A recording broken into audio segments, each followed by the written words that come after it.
ഇപ്പോൾ ഒരു ഒരു പ്രത്യേകമായ വിഷയം, അത് വളരെ ആശയപരമാണ്. രാഷ്ട്രീയം എന്നതിലേറെ സാമ്പത്തികമാണ്. കോർപ്പറേറ്റിസം കേരള രാഷ്ട്രീയത്തെ പിടിമുറുക്കുന്നത് അറിഞ്ഞും അറിയാതെയുമാണ്. എന്നാൽ നമ്മളെ ഒരുപക്ഷെ നമ്മുടെ ധാരണകളെ തെറ്റിച്ചുകൊണ്ട് കേരള മുഖ്യമന്ത്രിയുടെ ഓഫീസിലെ ദൈനംദിന കാര്യങ്ങൾ പോലും നിയന്ത്രിക്കുന്നത് ചില കോർപ്പറേറ്റ് ഏജൻസികളാണ് എന്ന് വളരെ കൃത്യമായി മലയാളിക്ക് ബോധ്യപ്പെട്ട ഒരാഴ്ചയായിരുന്നു ഇത്. ഈ ആഴ്ചയിൽ ഹിന്ദു പത്രത്തിന് പിണറായി വിജയൻ്റെ ഒരു ഇൻ്റർവ്യൂ കിട്ടിയപ്പോഴാണ്, അത് വിവാദമായപ്പോഴാണ് നമ്മളത് അറിഞ്ഞത്. ഹിന്ദു പത്രം പുറത്തിറക്കിയ ഖേദക്കുറിപ്പിൽ പറയുന്നത്, പിണറായി വിജയന് ഹിന്ദുവുമായി അഭിമുഖം വേണമെന്ന് ആവശ്യപ്പെട്ടുകൊണ്ട് ഞങ്ങളെ സമീപിക്കുന്നത് ദേശീയ പ്രാധാന്യമുള്ള ഒരു PR ഏജൻസിയാണ്. ആ ഏജൻസി തന്നെ തയ്യാറാക്കിയ ചോദ്യങ്ങളാണ് ഞങ്ങൾ സ്വീകരിച്ചത്. ഒടുവിൽ വളരെ മർമ്മപ്രധാനമായ ചില വിഷയങ്ങൾ കൂടി ഉൾപ്പെടുത്തണമെന്ന് ഞങ്ങളോട് ആവശ്യപ്പെട്ടതും മലപ്പുറം ജില്ലയെയും മുസ്ലിം കമ്മ്യൂണിറ്റിയെയും കുറ്റവാളി പട്ടികയിൽ വലിയ തോതിൽ സൂചിപ്പിക്കുന്ന പരാമർശം കൂടി വേണം എന്ന് ആവശ്യപ്പെട്ടത് അവരാണ്. അതുകൊണ്ട് ഞങ്ങൾ അവരെ വിശ്വസിച്ചത്, മുഖ്യമന്ത്രിക്കും മുഖ്യമന്ത്രിയുടെ ആഫീസിനും പുറത്ത് ഒരു PR ഏജൻസിയെ വിശ്വസിച്ചതാണ് ഞങ്ങൾക്ക് പറ്റിയ തെറ്റ്. പിന്നെ നമ്മൾ അറിഞ്ഞെടുത്തോളം ആ PR ഏജൻസി റിലയൻസുമായി ബന്ധമുള്ളവരാണ്, ദേശീയ പ്രാധാന്യമുള്ളവരാണ്, നരേന്ദ്രമോദിയുടെ PR വർക്കുകൾ പോലും ചെയ്യുന്നവരാണ്. ഇതൊക്കെയാണ് വിവാദമായി തീർന്നിരിക്കുന്നത്. ഈ ഒരു PR ഏജൻസി എങ്ങനെയാണ് നമ്മുടെ ജനപ്രതിനിധികളും ഏറ്റവും അടിസ്ഥാന വർഗത്തിൻ്റെ നേതാക്കളായ ജനനേതാക്കളും പൊതുജനങ്ങളും തമ്മിലുള്ള ഒരു ലിങ്കായി എങ്ങനെയാണ് ഒരു PR ഏജൻസി, വലിയ പണം കൊടുത്ത് പ്രവർത്തിക്കുന്ന PR ഏജൻസികൾ കമ്മ്യൂണിസ്റ്റ് മുഖ്യമന്ത്രിക്കും കേരളത്തിലെ ജനങ്ങൾക്കും അല്ലെങ്കിൽ ഇന്ത്യയിലെ ജനങ്ങൾക്കുമിടയിൽ അങ്ങനെ ഒരു ഏജൻസി എങ്ങനെ വന്നു, എങ്ങനെ അതിൻ്റെ ആവശ്യം വന്നു, എവിടെ മുതലാണ് ഇത്തരമൊരു സംസ്കാരത്തിലേക്ക് കമ്മ്യൂണിസ്റ്റ് മുഖ്യമന്ത്രി പോലും ചെന്നുപെട്ടത്? ഹരിയുടെ നിരീക്ഷണങ്ങൾ, പത്രപ്രവർത്തകനും ദീർഘകാലം പത്രപ്രവർത്തകനായിരുന്ന രാഷ്ട്രീയമായ സൈദ്ധാന്തികൻ, രാഷ്ട്രീയ രംഗത്തെ ഒരു മാർക്സിസ്റ്റ് സൈദ്ധാന്തികൻ എന്ന നിലയിൽ, RMPIയുടെ ദേശീയ നേതാവ് എന്ന നിലയിൽ അങ്ങയുടെ നിരീക്ഷണങ്ങൾ ഈ കാര്യത്തിൽ വളരെ പ്രധാനമാണ് എന്ന് ഞാൻ കരുതുന്നു. അത് വളരെ സ്വതന്ത്രമായി, ഞാൻ ഒട്ടും ഇടപെടുന്നില്ല, സ്വതന്ത്രമായി ഹരിക്ക് പറയാനുള്ളതൊക്കെ നമ്മുടെ പ്രേക്ഷകരോട് പറയാം. ABC പ്രേക്ഷകരിലേക്ക് ഒരിക്കൽ കൂടി ഹരിക്ക് സ്വാഗതം. നന്ദിയുണ്ട്. അതില് ഒരു കാര്യം, ഈ കമ്മ്യൂണിസ്റ്റ് മുഖ്യമന്ത്രിമാർ മുമ്പുണ്ടായിരുന്നവര്, PS അച്യുതാനന്ദൻ വരെയുള്ളവര് പാർട്ടിയുടെ ആശയങ്ങൾ പാർട്ടിയുടെ തന്നെ സംവിധാനത്തിലൂടെ പുറത്തേക്ക് കൊണ്ടുവരിക എന്ന രീതിയാണ് പുലർത്തിയിരുന്നത്. അപ്പൊ പാർട്ടിയുടെ ആളുകളാണ് അവരുടെ കൂടെ എപ്പോഴും ഉണ്ടാവുക, അവരാണ് കാര്യങ്ങൾ തയ്യാറാക്കി കൊടുക്കുക. പത്രസമ്മേളനമായാലും അല്ലെങ്കിൽ പിന്നെ അവർ സ്വന്തം അനുഭവത്തിൽ നിന്നും സ്വന്തം വീക്ഷണങ്ങളിൽ നിന്നും ചില കാര്യങ്ങൾ പറയും, കൂട്ടിച്ചേർക്കും. പിണറായി വിജയൻ മുഖ്യമന്ത്രിയായതിനു ശേഷമാണ് ഇങ്ങനെ ഒരു സംസ്കാരം വരുന്നത്. കോർപ്പറേറ്റ് ബന്ധമുള്ള ഒരുപാട് ആളുകൾ അവിടെ മുഖ്യമന്ത്രിയുടെ ഓഫീസുമായി ബന്ധപ്പെടുകയും അവരിതൊക്കെ ഒരു സാമ്പത്തിക പ്രവർത്തനമായിട്ട് കാണുകയും ചെയ്തുകൊണ്ടാണ് ഇപ്പോൾ പിണറായി വിജയൻ ഇങ്ങനെ ഒരു കുഴി ചടി. ഇത് ശരിയാണ്, അദ്ദേഹത്തിന്റെ ഓഫീസ് തന്നെ കുഴിച്ച കുഴിയാണെന്നാണ് ഇപ്പോൾ കേൾക്കുന്നത്. കാരണം അവര് തന്നെ അറേഞ്ച് ചെയ്ത ഒരു ഏർപ്പാടാണ്. സത്യത്തിൽ അവരാണ് പ്രസ് സെക്രട്ടറി ഉണ്ട്, പ്രഭാവർമ്മയെ പോലെ ഒരു വലിയ പത്രബോധം നടത്തിയ ഒരാളുണ്ട്, ജോൺ ബ്രിട്ടാസിനെ പോലുള്ള ഒരു വലിയ മാധ്യമ പണ്ഡിതൻ എന്ന് പറയപ്പെടുന്ന ഒരാളുണ്ട്. പക്ഷെ ഇവരൊക്കെ ഉണ്ടായിട്ട് എന്തിനാണ് റിലയൻസുമായിട്ട് ബന്ധമുള്ള ഒരു ഏജൻസിയെ സമീപിക്കേണ്ടി വരുന്നത് എന്നുള്ള പ്രശ്നം. അതുകൊണ്ട് വേറെ ഒരുപാട് ഗുണം കിട്ടും. റിലയൻസുമായി ബന്ധമുള്ള ഒരു ഏജൻസിയെ ഇങ്ങനെ ഒരു അഭിമുഖം ഏൽപ്പിച്ചു കൊടുത്താൽ അതുകൊണ്ട് റിലയൻസിന് മാത്രമല്ല ഗുണം, റിലയൻസിന്റെ പ്രോജക്റ്റുകളുമായി ബന്ധപ്പെട്ട് നിൽക്കുന്ന ഒരുപാട് ആളുകൾക്ക് ഗുണം കിട്ടും, പലതരത്തിലുള്ള ഗുണങ്ങൾ. യഥാർത്ഥത്തിൽ നമ്മൾ തിരിച്ചാലോചിക്കേണ്ടത്, ഈ ഹിന്ദു പത്രം എന്ന് പറയുന്നത് എംറാമിന്റെ ഉടമസ്ഥയുള്ള പത്രമാണ്. എംറാം പ്രകാശ് കാരാട്ടും സീതാറാം യെച്ചൂരിയും ഒക്കെ SFIയുടെ നേതാക്കളായിരിക്കുമ്പോൾ അഖിലേന്ത്യാ തലത്തിൽ SFIയുടെ വൈസ് പ്രസിഡന്റ് ആയിരുന്നയാളാണ്. ചെറുപ്പം മുതലേ ഇടതുപക്ഷ രാഷ്ട്രീയമായിട്ട് ബന്ധമുള്ള ഒരാളാണ്. അപ്പം എംറാമിന്റെ പത്രത്തിൽ പിണറായി വിജയന്റെ ഒരു ഇന്റർവ്യൂ വരണമെങ്കിൽ PR ഏജൻസിയുടെ കാര്യമില്ല, ഒരു ടെലിഫോണിന്റെ കാര്യമുണ്ട്. റാമിനെ വിളിച്ചു കഴിഞ്ഞാൽ റാമ് പറന്നു വരും, റാമിനെ വരും വേണമെങ്കിൽ. പാർട്ടി ബന്ധമുണ്ട്, വ്യക്തി ബന്ധമുണ്ട്. പിന്നെ എന്താണ് എംറാമിന്റെ പത്രത്തില് ഒരു PR ഏജൻസി വഴി ഒരു അഭിമുഖം കൊടുക്കേണ്ട കാര്യം? നമുക്ക് ഹിന്ദു എന്ന് പറയുമ്പോൾ ഹിന്ദുവിന് പാരമ്പര്യമുണ്ട്. ഹിന്ദു പത്രം വളരെ പാരമ്പര്യവാദികളായ പത്രമാണ്. അത് ഈ ക്വാളിറ്റിയുടെ കാര്യത്തിൽ ഒരു വിട്ടുവീഴ്ച കാണിക്കില്ല, അവർക്ക് തെറ്റുകളൊന്നും പറ്റില്ല. തെറ്റ് പറ്റിയാൽ ഇതിപ്പോ രണ്ടാമത്തെ തെറ്റാണ്. എനിക്ക് തോന്നുന്നത് ജേർണലിസം പഠിക്കുന്ന കുട്ടികളോട് അവരുടെ അധ്യാപകർ പറയുന്ന ഒരു ഉദാഹരണമുണ്ട്, ഹിന്ദുവിന്റെ ഉദാഹരണം. മഹാത്മാഗാന്ധി കൊല്ലപ്പെട്ട വാർത്ത ഒന്നാം പേജിൽ കൊടുക്കാൻ പറ്റാതെ പോയ ഒരു പത്രം ഹിന്ദുവാണ്. ഓഹോ, അത് ഒന്നാം ശരി. പേജിൽ കൊടുത്തില്ല, ബാക്കി എല്ലാ പത്രവും ഒന്നാം പേജിൽ കൊടുത്തു. അപ്പൊ ഒന്നാം പേജിൽ കൊടുക്കാത്തതിന്റെ കാര്യം വെച്ചാൽ അന്ന് ഹിന്ദുവിന്റെ പോളിസി ഒന്നാം പേജിൽ വാർത്ത കൊടുക്കില്ല, പരസ്യം മാത്രമേ കൊടുക്കൂ. അങ്ങനെ വലിയ പരസ്യങ്ങളല്ല അന്നത്തെ, അന്ന് വലിയ പരസ്യമൊന്നുമില്ല, ചെറിയ ചെറിയ പരസ്യങ്ങൾ. നമ്മുടെ ഈ പല്ല് തേക്കുന്ന ചൂർണത്തിന്റെ അങ്ങനെ ചെറിയ ചെറിയ ചെറിയ ഫാക്ടറികളുടെ പരസ്യമാണ്. അപ്പൊ ഒന്നാം പേജ് മുഴുവൻ പരസ്യമായിരിക്കും. ഒന്നാം പേജ് പരസ്യം നിറക്കുന്ന ഒരു കൾച്ചർ ഇപ്പൊ വന്നതല്ല അല്ലേ, അത് പഴയതാണല്ലേ? ഇപ്പൊ അല്ല, പണ്ടേ ഉള്ളു. ഹിന്ദു പിന്നെ അത് മാറ്റി ചെയ്തു. അപ്പൊ ഗാന്ധിജിയുടെ ജന്മവാർത്ത കൊടുക്കാൻ പറ്റാതെ പോയതുകൊണ്ടാണ് പിന്നീട് അവര് ഒന്നാം പേജിൽ വാർത്തയും കൊടുക്കാൻ തീരുമാനിക്കുന്നത്. ഇപ്പൊ പത്രങ്ങൾ റിവേഴ്സ് പോവാണ്, ഒന്നാം പേജിൽ പരസ്യം മതി, വാർത്ത വേണ്ടാന്നുള്ള. ഇപ്പൊ മലയാള മനോരമയും മാതൃഭൂമിയൊക്കെ അവരൊക്കെ ഇപ്പൊ ഉണ്ടല്ലോ. പണ്ട് ഹിന്ദുവിന്റെ ഒരു കൾച്ചറായിരുന്നു, ഹിന്ദു അത് മാറി, ഹിന്ദു അതിൽ നിന്ന് മാറി. പിന്നെ ഹിന്ദുവിന് രണ്ടാമതൊരു അബദ്ധം വരുന്നത് ഈ പിണറായി വിജയന്റെ കാര്യത്തിലാണ്.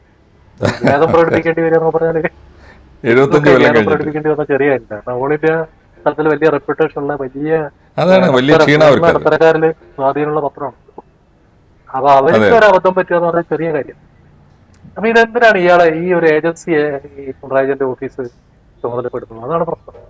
ആ ഏജൻസിയെ ചുമതലപ്പെടുത്തുമ്പോ ആ ഏജൻസി ഏറ്റെടുക്കുമ്പോൾ ഏജൻസിക്ക് താല്പര്യമുള്ള കാര്യം കൂടി അതിനകത്ത് വരും. പിന്നെ ഹിന്ദുവിന്റെ ഒരു പ്രത്യേകത, അവരുടെ ഇതിപ്പം അവരുടെ ഏറ്റവും പ്രധാനപ്പെട്ട ഒരു ബ്യൂറോ ചീഫ് തന്നെ പോയിട്ടാണ് അത് എടുത്തത്, ഇന്റർവ്യൂ എടുത്തത്. സാധാരണ അത്രയും പ്രാധാന്യമുള്ള കാര്യങ്ങളൊക്കെ അവര് അത്രയും പ്രധാനപ്പെട്ട ആളുകളെ അയക്കൂ. പിന്നെ അവർക്ക് അങ്ങനെ നിരന്തരം പണിയൊന്നുമില്ല. മറ്റു പത്രങ്ങളുടെ മാതിരി 24 മണിക്കൂർ ജോലിക്കുന്ന രീതി ഹിന്ദുവില്ല. അവർക്ക് ആഴ്ചയിൽ 2 സ്റ്റോറി ഫയൽ ചെയ്താൽ മതി പരമാവധി. കുറെ കൂടി സീനിയർ ആയ ആളുകളാണ് എപ്പോഴെങ്കിലും എന്തെങ്കിലും എഴുതി കൊടുത്താൽ മതി, ശമ്പളം പ്രത്യേകം കിട്ടും. അതാണ് അവരുടെ രീതി, പ്രോപ്പർ രീതി എങ്ങനെയാണ്. അപ്പൊ അവര് 2 അസൈൻമെന്റ് അവർക്ക് ഉണ്ടാവുള്ളൂ. പ്രധാനപ്പെട്ടവർക്കൊക്കെ ഒരു ആഴ്ചയിൽ 2 അല്ലെങ്കിൽ മാസത്തിൽ 1 അത്രയൊക്കെ അവർ കൊടുക്കുള്ളൂ. എന്ന് വെച്ചാൽ അത്രയും നല്ല ഔട്ട്പുട്ട് കിട്ടണം. ഇത് ചിന്തിക്കാനും വിശ്രമിക്കാനും വായിക്കാനൊക്കെ ഉള്ള സമയം വേണം, എന്നാലേ നല്ല ഔട്ട്പുട്ട് കിട്ടുള്ളൂ. അത്ര ക്വാളിറ്റി നോക്കുന്ന ഒരു പത്രമാണ് ഹിന്ദു. ആ പത്രത്തിലാണ് ഈ ഒരു കുഴപ്പം വരുന്നത്. ഇത് ചെറിയ കാര്യമല്ല. രണ്ടാമത്തെ കാര്യം, ഈ മുഖ്യമന്ത്രി പറഞ്ഞ കാര്യങ്ങൾ അതിനു മുമ്പ് തന്നെ ഒരാഴ്ച മുമ്പ് തന്നെ ഡൽഹിയിലെ പല പത്രക്കാരുടെയും കിട്ടിയിട്ടുണ്ട്. അത് മലപ്പുറവുമായി ബന്ധപ്പെട്ടാണ്. മലപ്പുറം കൂടി വരുന്നു, അത് പറഞ്ഞിട്ടുണ്ട്. അത് അതിനു മുമ്പ് തന്നെ വാർത്ത എന്നുള്ള രൂപത്തിൽ ഡൽഹിയിൽ പറഞ്ഞു നടക്കുന്നുണ്ടായിരുന്നു. വലിയ കുഴപ്പമാണ് മലപ്പുറം സംഭവത്തില്. നമ്മളെ മലപ്പുറത്തൊന്നൊന്ന് ചിന്തിച്ചാല്, ഈ മലപ്പുറം എയർപോർട്ട് വന്നുകൊണ്ട് മലപ്പുറം ജില്ലക്കാർക്കുള്ള ദോഷം എന്തൊക്കെയാണെന്ന് ആലോചിച്ചു. ഈ മലപ്പുറം എയർപോർട്ടിൽ വരുന്ന സ്വർണ്ണമാണ് കൊടുവള്ളിക്ക് പോകുന്നത്, മലപ്പുറം എയർപോർട്ടിൽ വരുന്ന സ്വർണ്ണമാണ് ചെർപ്പുളശ്ശേരിക്ക് പോണത്. അപ്പൊ ഈ വയനാട്ടിലേക്കും വയനാട്ടിലേക്ക് കോഴിക്കോട്ടേക്കുള്ള സ്വർണം ഇവിടെ വരും. കണ്ണൂർക്കും കാസർഗോട്ടേക്കുള്ള സ്വർണം വരും.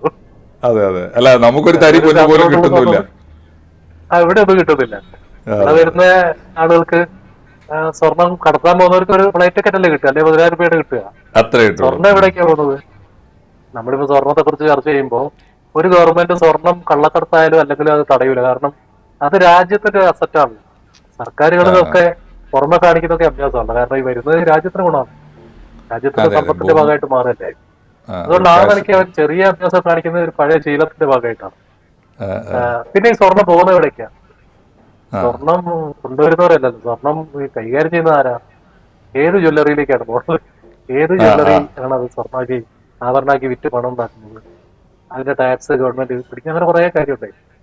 അപ്പൊ ഈ സ്വർണ്ണ കള്ളക്കടത്ത് എന്ന് പറയുമ്പോൾ നമുക്ക് പെട്ടെന്ന് ഒരു കള്ളക്കടത്ത് അങ്ങനെ പേടിച്ചിട്ട് അങ്ങനെയല്ല. യഥാർത്ഥത്തിൽ അതിന്റെ എക്കോണമി വേറെയാണ്, അതിന്റെ സാമ്പത്തിക ശാസ്ത്രം വേറെയാണ്, അതിന്റെ രാഷ്ട്രീയ ശാസ്ത്രം വേറെയാണ്.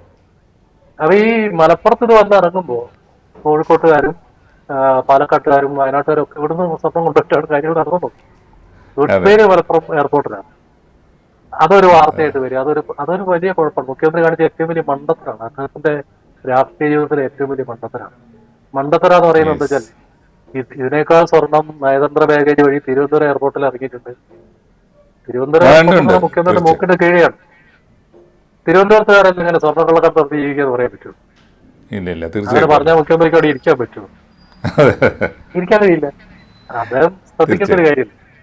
അപ്പൊ ഇത് അദ്ദേഹത്തെ ഒരു ട്രാപ്പിൽ വീഴ്ത്തിയതാണ്. ട്രാപ്പിൽ വീഴ്ത്തുക എന്ന് പറഞ്ഞാൽ ഇപ്പോ CPM-നകത്തുള്ള ഒരു വലിയ തർക്കമുണ്ട്, അതിനുള്ളിൽ വലിയ യുദ്ധം നടക്കുക. നമ്മളുടെ കാലം കൂടി ആയതുകൊണ്ട് പല ഗ്രൂപ്പുകൾ ചേരി തിരിഞ്ഞ് അംഗം വെട്ടുന്ന ഒരു ശരിക്കും ഒരു മാമാങ്കത്തിന്റെയൊക്കെ ഒരു മാമാങ്കമൊക്കെ നടന്ന കാലത്തെ സ്ഥിതിയാണ്. തിരുനാവായ മലപ്പുറത്തെ സ്ഥിതിയാണ് AK പല താല്പര്യങ്ങൾ നടത്താൻ. പല അത് ശരി. ഗ്രൂപ്പുകളും.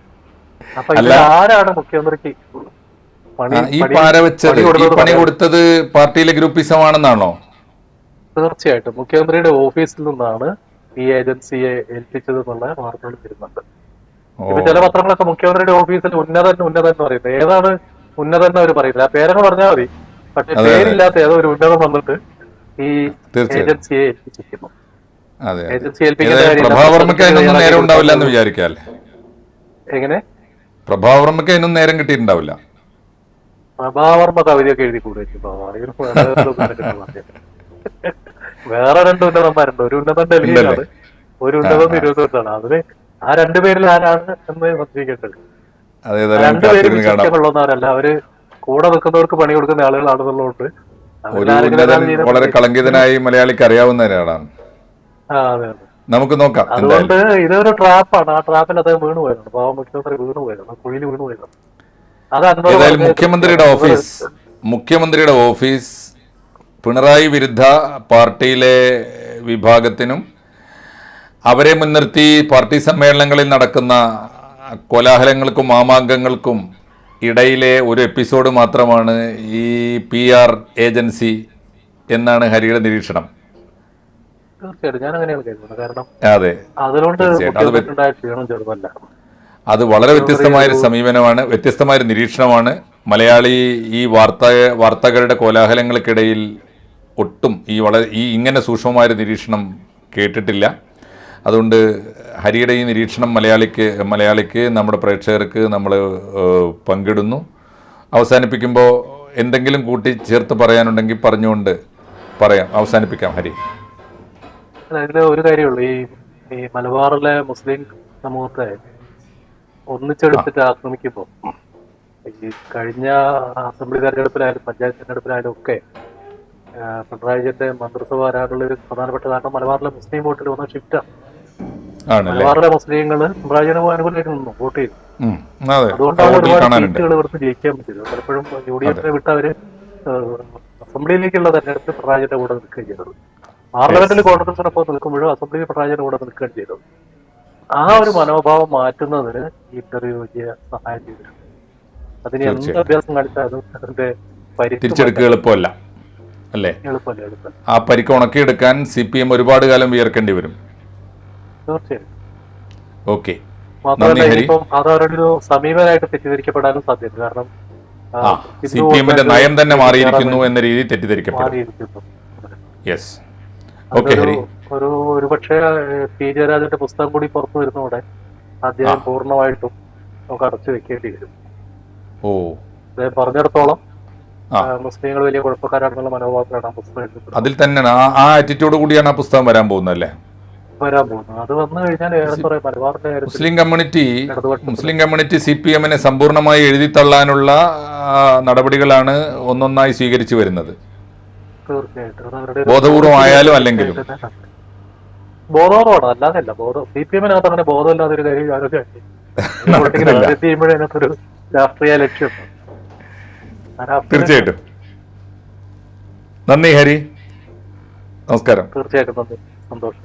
കൂടുതൽ വാർത്തകളും വിശേഷങ്ങളും നിങ്ങളിലേക്ക് എത്താൻ ABC മലയാളം സബ്സ്ക്രൈബ് ചെയ്യുക, ബെൽ ബട്ടണും അമർത്തുക.